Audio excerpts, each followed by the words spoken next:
그러면 이번에는 격암 선생의 마상록을 보자. 뇌래동납, 천기동, 우레강산, 지리번. 크게 뇌래소리가 나는 겨울, 음력 12월에 천마가 태어나는데, 이때 강산에 비와 천둥이 치는 가운데 어느 집에서는 아기가 꼬물꼬물하며 엎치락 뒤치락 하는구나 한 것이다. 격암 선생의 마상록이란 하나님의 아들을 상징하는 말이 하늘에서부터 인간 세상이 어느 가문의 후손으로 태어나며 현재는 어디에 거하며 또한 그를 찾는 방법과 앞으로는 어디로 옮겨가서 무엇을 어떻게 하는지를 소상히 밝힌 글인 것이다. 격암 선생께서는 이 마상록을 직접 하늘이 들려주는 큰 소리를 듣고 머리를 숙여 받아 기록하였다고 한다. 즉, 하늘의 명을 받아 기록하여 전한다고 하였다. 격암 선생의 마상록의 상봉력, 이수야. 바로 격암 선생의 마상록에서도 풍우를 뚫고 천마, 즉 하나님의 아들이 겨울철 음력 12월 달에 이 땅이 어느 집에서 엎치락 뒤치락 한다고 하였는데, 이 천기라는 말은 말 그대로 하늘의 깃틀, 조화의 기밀, 천마, 천리마, 하늘의 비밀, 임금을 뜻하며 별로는 북두칠성을 의미하는 것이다. 그 하나님의 아들이 인간으로 태어나는 모습을 이와 같이 숨겨 전한 것이다. 그러면 천마란 무엇인가? 격암유록 도부신인을 보면 유불선은 삼합일의, 청강신마 미륵일세, 마성정시 천마오니 미륵세존 칭호로다. 천종대성 계룡으로 연화세계 정시왕을 평화상징 감시자로 심호자생 전했다네. 유불선의 합의를 위해, 즉 전세계의 종교를 합일하기 위해 하늘에서 신마인 미륵이 내려오는데, 마성인 당나귀 정씨는 인간 정씨가 아니라 천마인 바로 미륵세존 칭호라 한 것이다. 다시 말하면 정감록에서 말하던 정도령이며, 불교에서 기다리는 미륵불이며, 기독교에서 말하는 감람나무로서 구세주라고 하는 것이다. 또한 경고의 태조여 한부림 정도전 문우학편을 보면 하늘의 말이 어디로 갔는가를 알 수가 있다. 경고는 1928년 7월 10일 당시 조선 총독부 도서관, 현 국립중앙도서관에 소장된 필사본으로, 이 책은 그 어느 다른 예언서보다 내용이 충실하며 많은 내용이 수록되어 있는 귀한 책이다. 선생 도선 유언왈, 용면 차 도탄, 막여 석종곤, 급기시, 군신 조귀 석종곤, 즉 면화 신제, 석종곤 민안지, 사답칠두락, 일마 상하철로, 심석종곤. 무학대사가 도선국사의 말을 인용하여 도탄을 면하려면 석종곤보다 더 좋은 것이 없으며, 그때에는 군신들이 석종곤에게로 빨리 돌아온 즉 진실로 화를 면한다. 사답칠두락이며 1인 말, 즉 천마가 하늘로부터 땅으로 내려와서는 천이라는 곳으로 갔으니, 이 천이라는 곳에서 석종곤을 찾는다면 어렵지가 않을 것이라고 하였다. 다시 말하자면 태어린 말이 간 곳이 인천이라는 것이다. 이와 같은 글을 도선국사가 1000년 전에 밝혀놓은 것이다.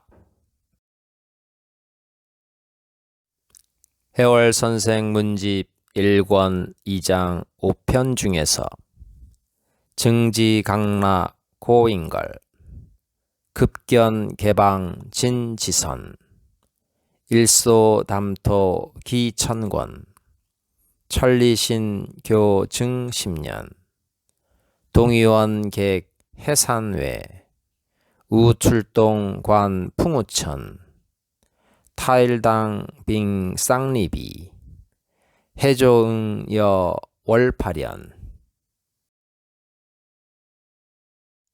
일찍이 편안히 있는 최초의 인거를 알았는데 더불어 말세를 당하여 나타날 진인이신 지상신선이구나. 하룻밤 사이 기천권의 책에 대하여 서로 말을 주고받으며 천리신과 교제한 지가 이미 10년이 되었구나. 그는 바다와 산 저 멀리서 온 객인데 또한 하늘의 풍우를 뚫고 다시 아이로 태어나시게 되는구나. 미래의 진실로 이 세상이 아주 혼란에 처했을 때 두 마리의 잉어에 의지하게 되는데 지금은 바닷물과 달이 하나로 있다 있구나. 여기서 천리신이란 무엇인가? 글자 그대로 보면 천리밖의 신이라는 뜻인데 우리는 이 천리라는 글자를 눈여겨보아야 하는 것이다. 이 천리라는 말이 예언서에 자주 보이는데 이 천리라는 말은 파자로서 천자와 리자를 하나로 합치면 중자가 되는 것이다. 이 중자는 곡식, 임금, 위세, 권력 등 아주 귀중한 것을 뜻하고 특히 어린아이, 즉 아기를 뜻하는 것이다. 즉 아이 동자와 같은 글자인 것이다. 이 아이란 뜻으로 해석할 때에는 중자를 동자로 읽어야 한다. 하나님의 아들을 뜻하는 별칭 중에 하나가 이 중자 또는 동자이니 염두에 두기 바란다. 해월 선생이나 격암 선생도 다 같은 울진분이시다. 2조 영조 때의 학자이신 대산 이상정 선생께서 해월 선생 문집의 서문에 계기성거 경도천리 이원야라고 하여 울진군 평야에서 서울 도성까지의 거리가 천리라고 한 것이다. 미래의 정도령은 수도 서울에서 태어나니 울진에서 서울 도성까지의 거리가 천리이기에 격암 선생도 미래에 나타날 하나님의 아들인 정도령을 천리인이라 한 것이다. 또한 동자로도 표현했다. 격암 선생의 마상록을 보면 구정병기, 사해용령, 천리유일인, 유일가, 하처견인 천리인. 이 말은 가짜 정도령인 구정들이 모두 들고 일어날 때 세상의 물이 끓어오르는 것처럼 어지러운데 천리밖에 일, 즉 태을인 사람이 있다. 또한 일인 태을의 집이 있다. 어디를 가야 그 천리인을 만나볼 수 있을까? 라고 하였으니 참조하기 바란다. 우리는 해월 선생께서 이 중자 또한 동자를 하나님의 아들의 별칭이라고 밝혔으니 나중에 다시 자세히 설명하겠다. 이 중자는 미래의 정도령, 즉 하나님의 아들을 뜻하는 말로 표현하기는 노자가 제일 먼저 밝힌 것이다. 도덕경 제26장 중덕장을 보면 중의경근, 정의조군, 시성인 종일 행분리치중, 수유영관 연처초연, 내하 만승지주, 이신경천하, 경즉실신, 조즉실군. 무거움은 가벼움의 뿌리요 고요함은 시끄러움의 임금이니 이와 같이 성인은 종일과도 치중을 떠나지 않고 아름다운 영광과 연처에 있어도 초연하다. 어찌하여 만승의 임금으로 몸을 가볍게 하겠는가? 임금으로 가벼운즉 그 신하를 잃고 조급한즉 그 임금을 잃는다. 이와 같이 미래의 성인이고 만승천자인 정도령을 중이라 하고 정하다고 표현하였다. 그러니까 중정을 지키시는 분이라고 말하는 것이다. 우리는 해월 선생의 시 속에서 인간의 시조이며 미래, 즉 말세의 진인이신 지상신선으로 태어날 뿐이지만 그 당시는 신으로 해월 선생의 표현으로는 천리신, 즉 하나님의 아들과 교제해온 지가 10년이 되었다고 하였다.